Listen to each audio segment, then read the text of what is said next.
মানিকগঞ্জ জেলার ঐতিহ্যের সঙ্গে মিশে আছে হাজারী গুড়।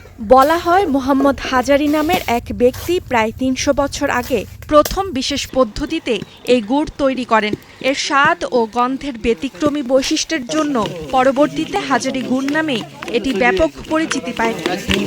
এই হাজারী গুড়টা বাংলাদেশের অন্য কোথাও তৈরি করতে পারে না, যা আমরা শিখতে সক্ষম হয়েছি। তাই আমরা এই হাজারী গুড়টা তৈরি করি। আমরা বিভিন্ন জায়গায় বিভিন্ন রাষ্ট্রে এই গুড়টা ছড়িয়ে ছিটিয়ে দেই।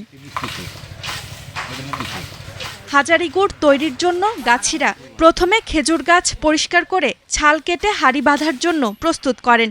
এ সকল কাজে এক একজন শ্রমিককে প্রতিদিন ১ থেকে ১,৫০০ টাকা দিতে হয়। 10 দিন পর শুকিয়ে এই গাছ চাষ দিতে হবে। 15 দিন বেঁকে আমার এই গাছের প্রতি খাটতে হবে।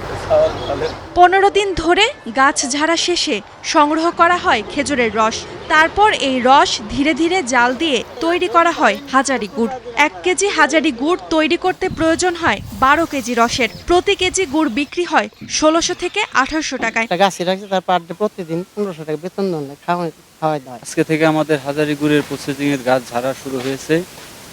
এই আগামী 15-20 দিনের ভিতরে আমাদের গুড় প্রসেসিং শুরু হয়ে যাবে, তৈরি হয়ে যাবে।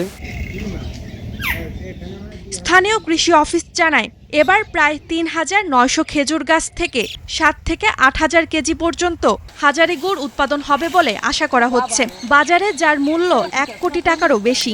প্রায় ১২,০০০ খেজুর গাছের তথ্য আমরা পেয়েছি। তার মধ্যে ৮,৪০০ গাছ যেখান থেকে রস সংগ্রহ করা হয়, এবং স্পেশালি হাজারী গুড়ের জন্য প্রায় ৪,০০০ গাছ থেকে হাজারী গুড়ের জন্য রস সংগ্রহ করা হয়, যেখান থেকে উৎপাদিত হয় ৭ থেকে ৮,০০০ কেজি। মানিকগঞ্জের হাজারী গুড় শুধু জেলার নয়, দেশে ও দেশের বাইরে এ গুড়ের চাহিদা রয়েছে।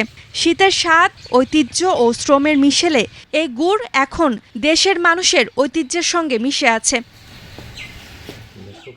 Desk report, star news.